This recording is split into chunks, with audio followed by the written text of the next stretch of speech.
Hello વિદ્યાર્થી મિત્રો, એજ્યુકટેકનો ચેનલમાં આપનું સ્વાગત છે. આજે આપણે શીખીશું ધોરણ 7 વિષય સંસ્કૃતની સ્વાધ્યાયન પોથીનો પાઠ 2 વાર્તાલાપ. પાઠ 2ના સ્વાધ્યાયન પોથીના તમામ પ્રશ્નોના જવાબની અહીં આપણે સમજ મેળવીશું.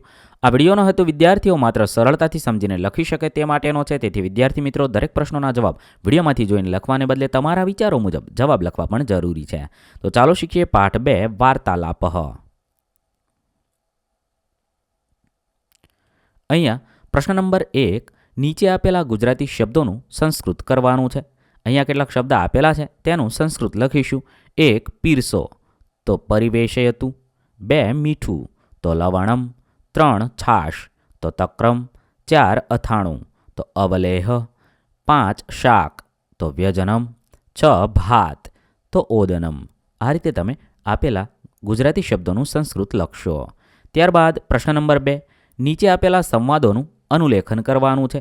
અહીંયા સંવાદ આપેલા છે, તેને આપણે ફરીવાર જોઈને લખવાના છે. પહેલું છે ભાવેશઃ ધન્યવાદ, એકામ રોટિકામ અપી દદાતું. બીજું છે ચેતના બોલે છે, ચેતના અવલેહ અપી અસ્તિ આવશ્યકમ વા. ત્રીજું છે ભાવેશઃ માસ્તુ ઇદાનીમ ઓદનમ દદાતું. 4 ચેતના બોલે છે, સ્વીકરોતુ દાલમ અપી સ્વીકરોપતું. ભાવેશ બોલે છે ધન્યવાદઃ, ચેતના બોલે છે અન્યત કિમપી આવશ્યકમ. આવી રીતે આપણે જે સંવાદ આપેલા છે તે જોઈને ફરીવાર લખવાના છે. ત્યારબાદ પ્રશ્ન નંબર 3, નીચે આપેલા શબ્દોને આધારે વાક્ય પૂરા કરવાના છે. અહીંયા છે કૌંસમાં કેટલાક શબ્દ આપેલા છે, તે આપણે આપેલા વાક્યમાં લખી વાક્ય પૂર્ણ કરીશું. પહેલું વાક્ય થશે સર્વ કુશલમ વા. બીજું છે ભોજનમ સિદ્ધમ એવ અસ્તિ આસનમ ગ્રહણમ કરોતુ. 3 કિંચિત તક્રમ અપી આવશ્યકમ.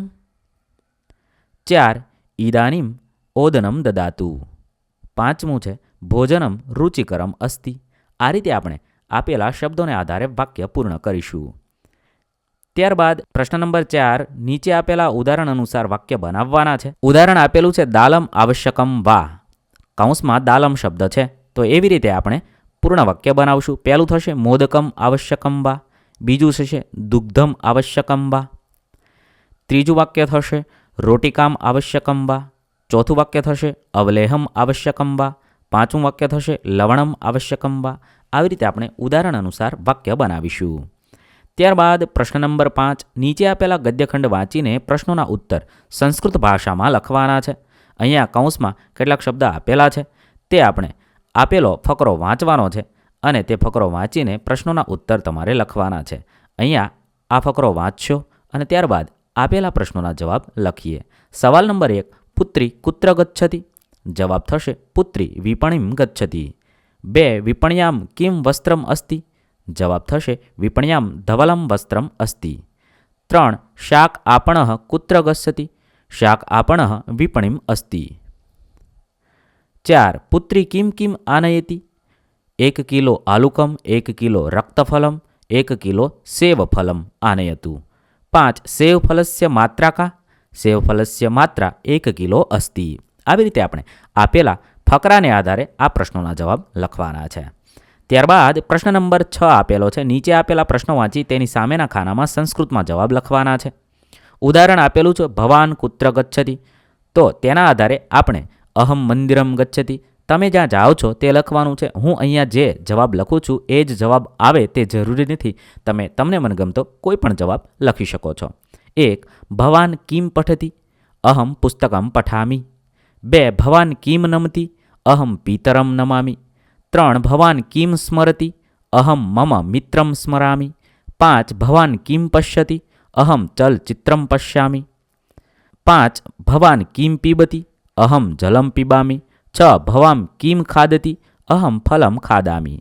આવી રીતે તમે આપેલા સંસ્કૃત ખાનામાં જવાબ લખશો. તમે તમને મનગમતો જવાબ લખી શકો છો.